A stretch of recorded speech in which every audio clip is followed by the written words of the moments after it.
Hello, Internet. Welcome back to another edition of Eric's Corner with the Word of the Not So Wise. Going to do a real quick talk about, of course, things going on with the election. I've I've been meaning to do an election prediction every week or so. Yeah, there's just so much going on. I'm in my life as well, of course, politically and in the world. One of the things Trump talked about was no tax on tips. Well, uh, so this is helpful because, I mean, let's face it, people aren't declaring all their tips anyway. Hopefully, they're making more in tips than they're being taxed on them because I guess they automatically take out X percent of what the meal cost, which is absolutely ridiculous. But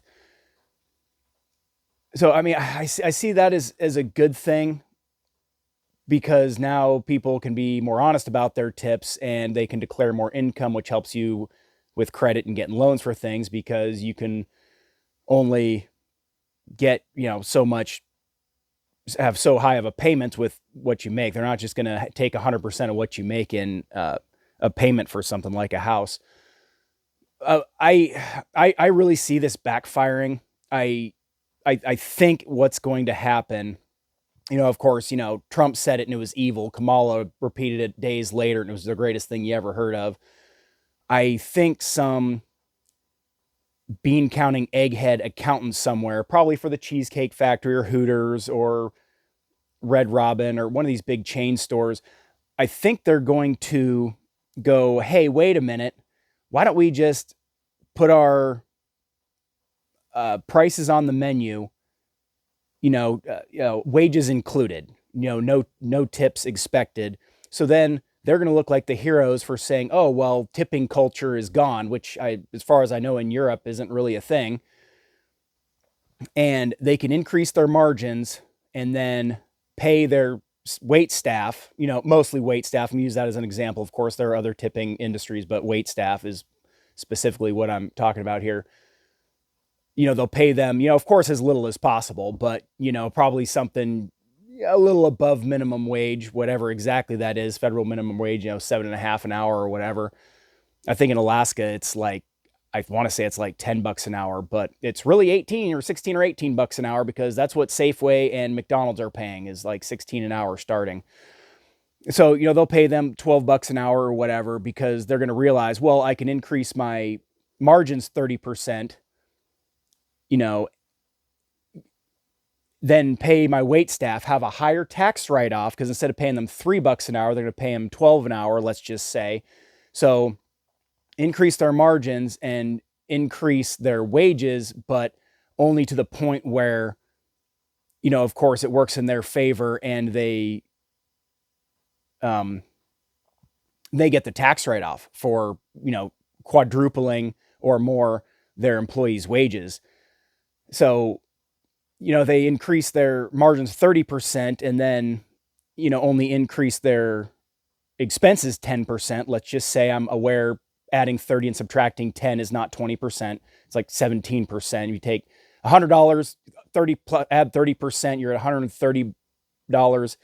If you subtract 10%, well, that's $117. So but bear with me. I'm aware of that. I'm not a bean counter. I'm not a numbers guy. I'm saying somebody way better than numbers with numbers than me is going to figure out something here to make it work in the corporation favor, I believe is what will happen.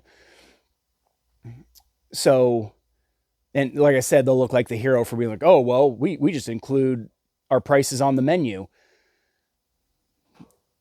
And, I've had people say, I was like, I wish they just get rid of tipping. Just let me know what it costs. I'll just pay it. And somebody's like, well, the cost of your food goes up.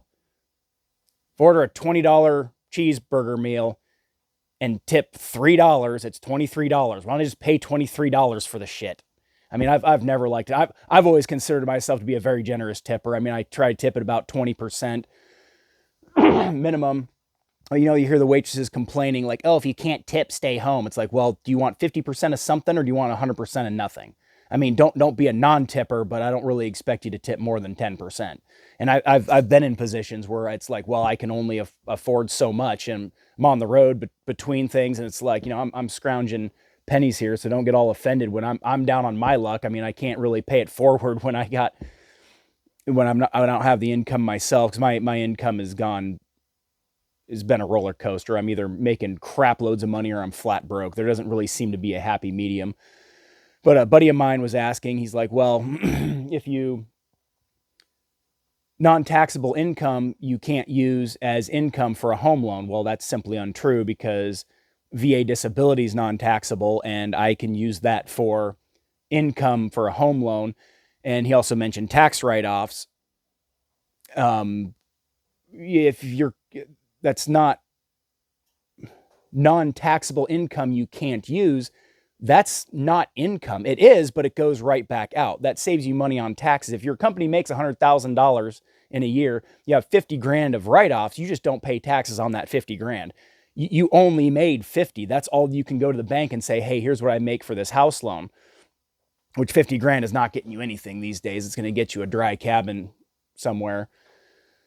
So, before you just be too quick to criticize anything Trump's doing, be sure you actually know what you're talking about. I'm not saying I do. I'm scratching the surface of the minutiae of the whole thing. I'm just saying, screw Trump, I hate him is not a very intelligent platform to have. You hate him, cool, I get it.